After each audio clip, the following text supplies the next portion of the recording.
Hi, my name is Asher Ginoza, and for my Unique Needs project, I will be talking about Larsen syndrome. First, what is Larsen syndrome?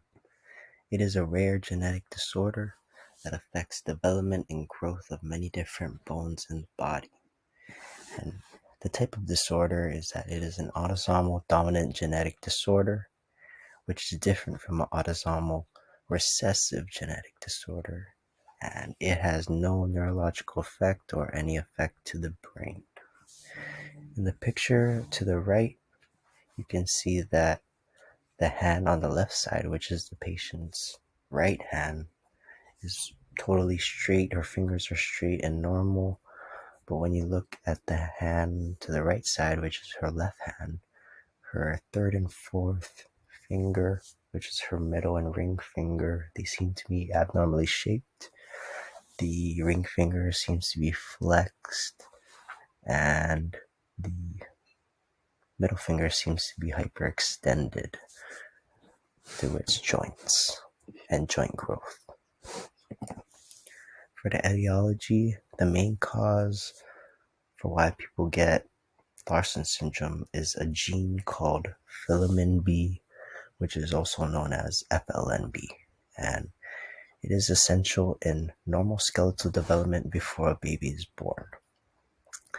The FLNB gene is mutated in Larsen syndrome before the baby is ready to be born, and that's how their bones are shaped abnormally, are already developing abnormally when they're still in the womb, ready to come out.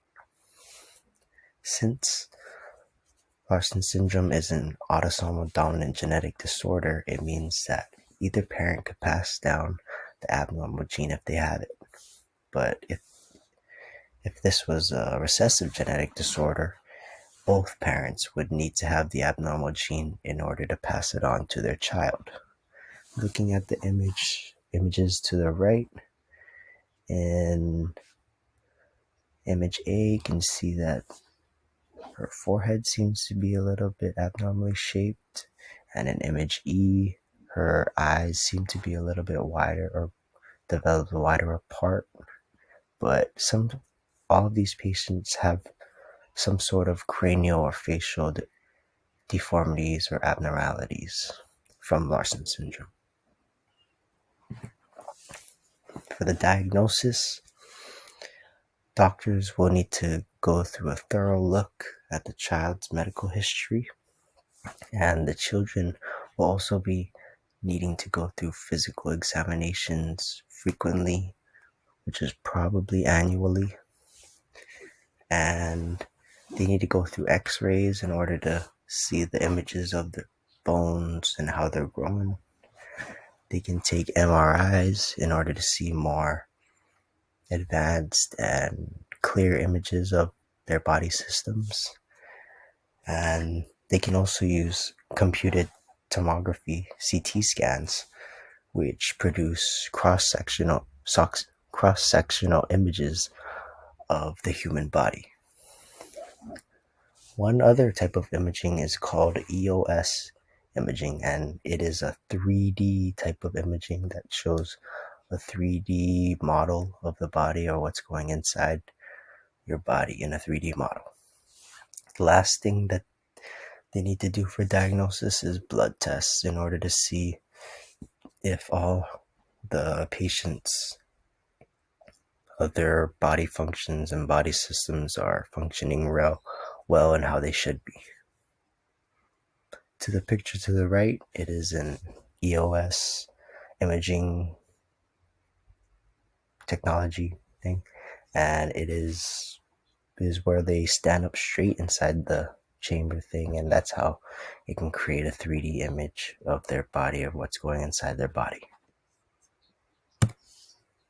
For the signs and symptoms of Larsen syndrome, there are plenty of different things that could be happening with the bones because there's just so many bones and they could grow in so many different ways, but I will list the main and most frequent ones that we see today.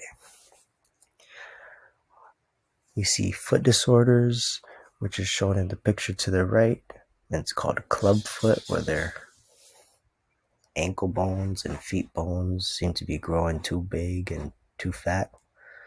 And the next one is that they could have dislocated hips, elbows, and knees. They could have flat tip fingers. They could just be short in general. They could have loose joints that are just wobbling around everywhere and could get injured and dislocated easily. Something went wrong. Try again in a few seconds. Sorry, that was a home thing.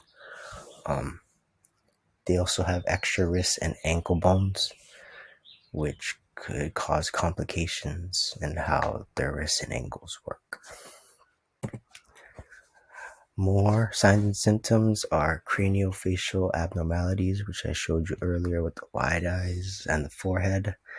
And to the picture to the right, it shows a baby with a cleft palate, and you could either have a unilateral cleft palate, which is just there's one hole in the side of the lip, or a bilateral cleft palate, which is two different openings in the lip, and it makes a bilateral opening.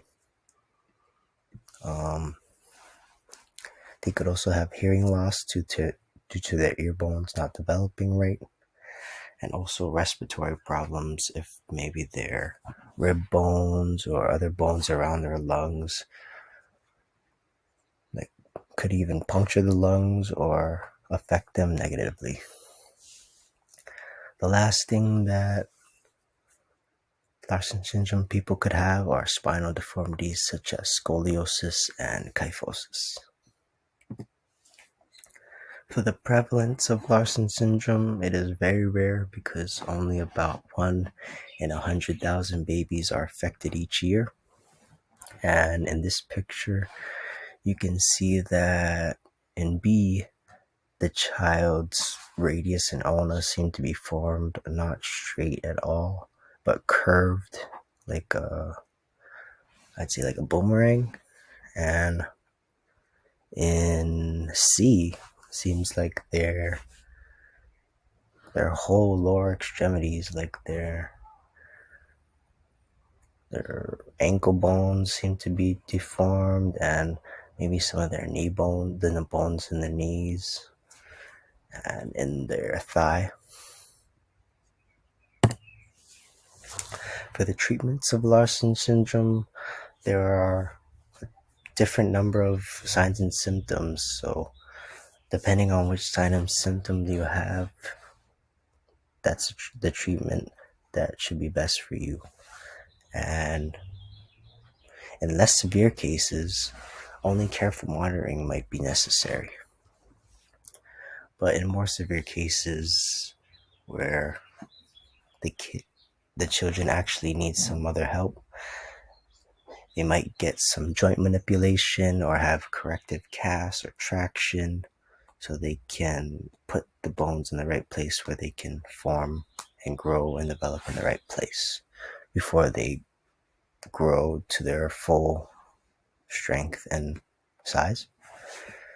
They also can go to physical therapy to strengthen their affected joints that come with weakness and growing in funny different places that don't make the bones and joints as strong as they should be. Orthopedic surgery might be recommended later in order to fix skeletal deformities or dislocations. In the picture to the right shows that their toes seem to be abnormally developed and grown. For follow-up care after childhood, people affected by Larsen syndrome should still be monitored and checked by an orthopedic physician. People may also continue to see specialists depending on the signs and symptoms of their Larsen syndrome. For example, a person with a cleft palate might want to see a plastic surgeon because they can fix the cleft palate and close the hole, or maybe a neurologist if the patient has nerve issues from their bone abnormalities. Also, intermittent diagnostic testing should be done in order to find new abnormalities that have developed. For life expectancy, people with Larson syndrome can live all the way through adulthood, just as long as their body systems aren't affected a lot. Because Larson syndrome just mainly affects how the bones develop and grow. So if they can find a way to live with the pain and discomfort that comes with Larson syndrome, then it's amazing. These are my references, and thank you for listening.